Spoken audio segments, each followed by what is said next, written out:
Hello, Elyaas Ehsas. Thank you. You're most welcome. Who are you and where are you from? Who I am, it's a very hard question. I am a war correspondent who is in exile right now in France. And what's the next questions? Let me take in the beginning. Like, my name is Elyaas Ehsas. I am an exile, homeless war correspondent from Afghanistan who fled his home country on 2015 because of Talibans, and right now I am in exile here in France. So just waiting for the asylum procedure here in France, waiting for my application accepted by France government. So yeah, I'm from Afghanistan. Okay. In 2015, you leave your home country in Afghanistan. Yeah. Because if your job and your reporting on the ban, it's actually. Yeah. In 2015, I had received a call from the Talibans member, and they were asking me to collaborating with them, working for them. So as a journalist, my job is completely different. So my job is to reach the informations and share and spread the information with the peoples. I was a journalist, and it's not my responsibility to work with a terrorist group. So that's why I refused them, and I refused to collaborate with them because I can't take a gun and fight against my peoples. So that's why I forced to leave my home country, and I choose to be in exile. And since now I'm suffering from exile because I couldn't find a peaceful place for myself to continue my life.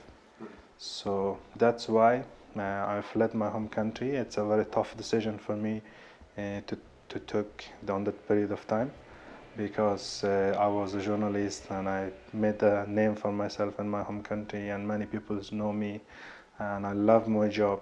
Journalism is some kind of addiction for me, at least for those people who love journalism. Journalism is addiction for them. So like when you choose to be a journalist, so it's very hard, it's very tough to leave everything and start from zero one more times. So that's why it's a very tough decision for me. They forced me to leave my home country because they know that I can't continue working for them. So they are asking me to collaborating with them, to working for them, to share information with them. So that's why I leave my home country and came here in Europe, and stuck in Europe for almost 6 years, and I couldn't find a peaceful place for myself yet. I hope soon I can reach a peaceful place for myself to continue my life and to be a journalist one more times here in France. Journalism is not a crime. Yeah, you're right, journalism is not a crime, but in a country like Afghanistan, to be a journalist is very hard because, as one of my friends says to me, and one day he has an interview with a TV station in Afghanistan, he says, like when you're a journalist in a war country like Afghanistan, like you're walking in the minefield. Everywhere is mines. Mines, and it may, one of those mines in the field destroy you and destroy your career and destroy you and close your mouth and kills you. So that's why it's very hard to work as a war correspondent, to work in a country like Afghanistan and be a journalist, be a good journalist. So that's why I try very hard to be a good journalist in Afghanistan, to have my own independence and respect the rules and spread informations, because the people's information belongs to the peoples.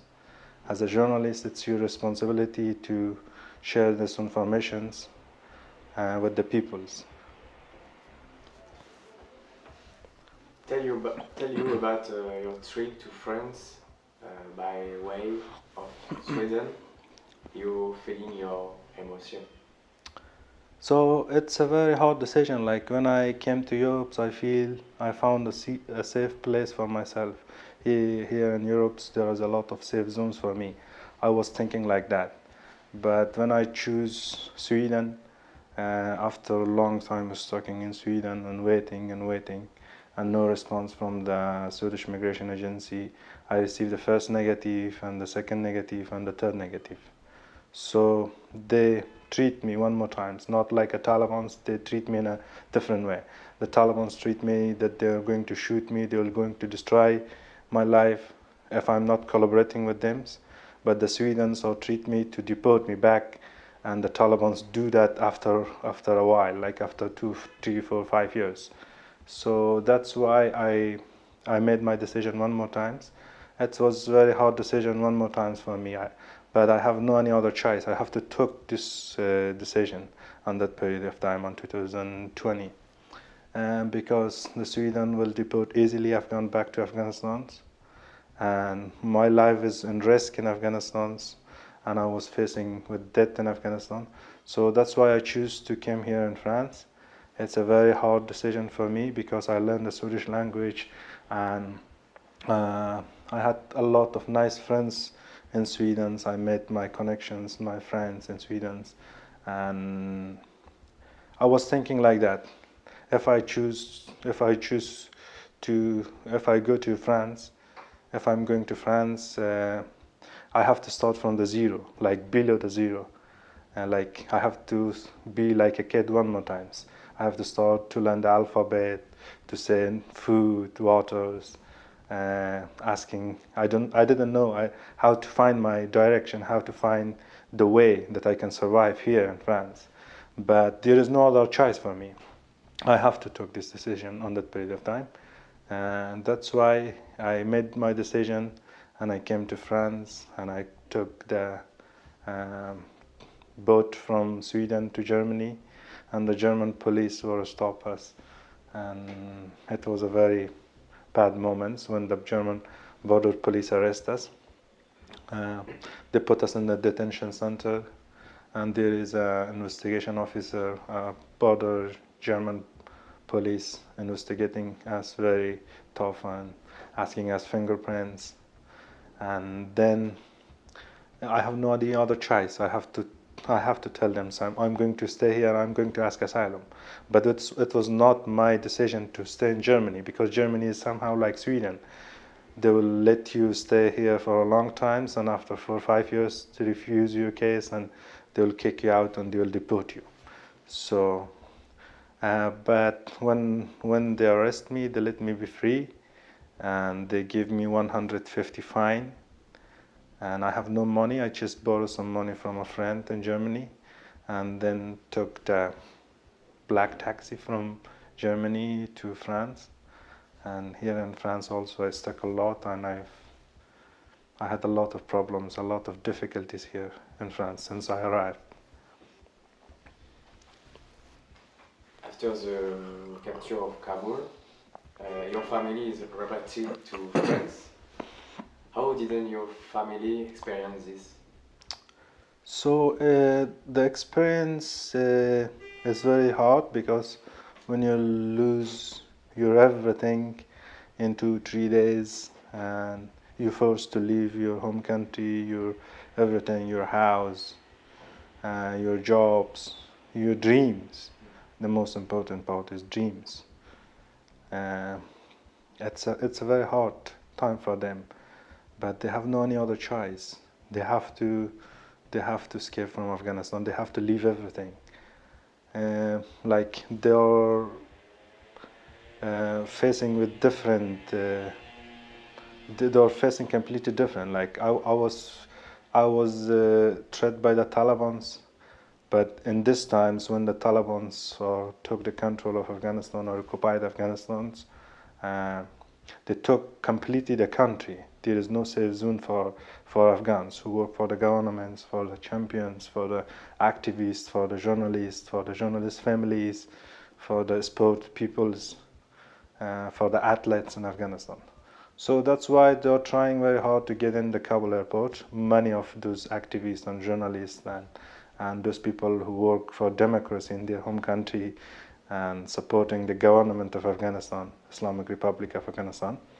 So my family received an invitation from France because of me, because I was a journalist, a war correspondent that threatened by the Talibans, because of my little sister who was playing in national basketball teams in Afghanistan. So I try very hard, and they succeed to enter the Kabul airport and fled from Afghanistan here to France. So, yeah. 6 years of hard fighting. Today you won. Yeah, I think I won. I think I won. It's not only me who won the rights of life. I just want to say that because of the French solidarity, I won and I succeed to break the Dublin law and the 18 months waiting times. Because of French solidarity, because of nice French people who support me, who gave me motivation to continue fighting. So that's why I won, and soon I will ask asylum here in France in 2 days, 3 days. So I will be in a normal asylum procedure and I will ask asylum here in France.